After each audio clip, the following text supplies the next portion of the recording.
ಒಂದು ಮರ ಭದ್ರ ಬುನಾದಿಯಿಂದ ಬೆಳೆಯಬೇಕಾದರೆ ಎಷ್ಟು ಬೇರುಗಳನ್ನು ಒಳಗೊಂಡಿರುತ್ತವೆ. ಸಾಧ್ಯವಿಲ್ಲದಷ್ಟು ಬೇರುಗಳನ್ನು ಒಳಗೊಂಡು ಒಂದು ಮರ ಭದ್ರವಾಗಿ ನೆಲೆಗೊಳ್ಳುತ್ತದೆ. ಇದಕ್ಕೆ ಉದಾಹರಣೆ ಇಲ್ಲಿನ ಪರಿಸರ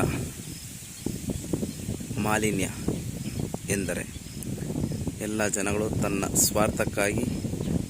ಸ್ವಾರ್ಥಕ್ಕಾಗಿ ಮಣ್ಣುಗಳನ್ನು ಬಗೆದು ತುಂಬಿ ಈ ರೀತಿಯಾಗಿ ಮರಗಳನ್ನು ಬಿಟ್ಟಿದ್ದಾಗ ಅದರ ಬುಡಗಳು ಯಾವ ರೀತಿ ಇರುತ್ತದೆ ಎಂಬುದಾಗಿ ತಿಳಿಯುತ್ತದೆ.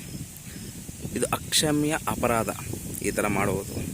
ಆದರೂ ಸಹ ಇಲ್ಲಿನ ಜನಗಳು ತಮ್ಮ ಸ್ವಾರ್ಥಕ್ಕಾಗಿಯೋ ಇಲ್ಲ ಅವರ ಮನೆ ಕಟ್ಟುವುದಕ್ಕೋ ಮತ್ತಿನ್ನೇನಕ್ಕೋ ತಿಳಿಯದೆ ಮಾಡಿದಂತಹ ತಪ್ಪಿಗೆ ಈ ಮರವು ನಶಿಸಿ ಹೋಗುವಂತಹ ಒಂದು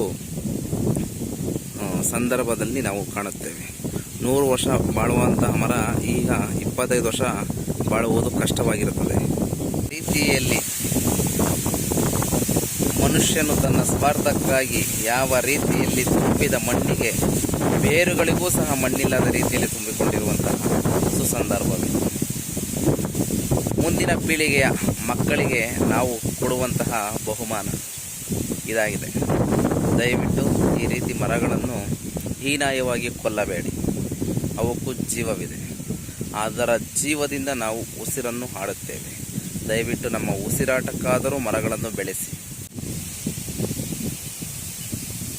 ಮರದ ಬುಡದಲ್ಲಿ ಸ್ವಲ್ಪವೂ ಸಹ ಮಣ್ಣಿಲ್ಲ. ನೋಡಿ, ನಿಮಗೆ ತೋರಿಸ್ತೀನಿ.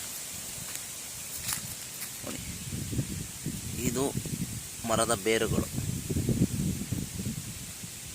ನೋಡಿ,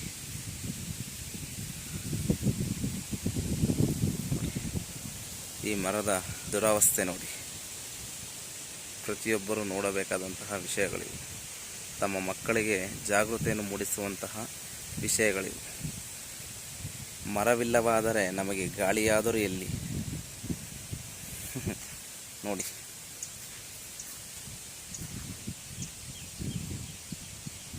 ನೋಡಿ,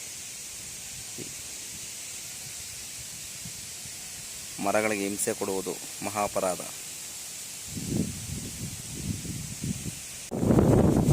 ಪ್ರತಿಯೊಬ್ಬರೂ ಸಹ ತಮ್ಮ ಮಕ್ಕಳನ್ನು ಯಾವ ರೀತಿಯಾಗಿ ಸಾಕುತ್ತೇವೋ ಆ ರೀತಿ ನಾವು ಮರಗಳನ್ನು ರಕ್ಷಿಸಿ ಸಾಕುವಂತಹ ಸಮಯ ಸಂದರ್ಭ ಅತಿ ಶೀಘ್ರದಲ್ಲೇ ಬರುತ್ತದೆ.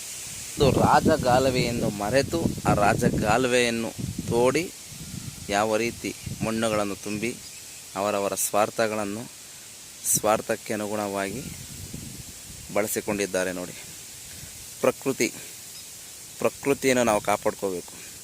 ಹೀಗೆ ನಾವು ಪ್ರಕೃತಿಯನ್ನು ನಾಶ ಮಾಡುವುದಾದರೆ ನಮ್ಮ ಮುಂದಿನ ಪೀಳಿಗೆ ಮಕ್ಕಳು ಬೇಡ, ನಮಗೂ ಸಹ ಗಾಳಿ ಸಿಗೋದು ಕಷ್ಟನೇ.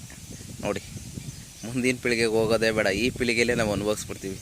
ದಯವಿಟ್ಟು ಮರಗಿಡಗಳನ್ನು ಉಳಿಸಿ ಬೆಳೆಸಿ.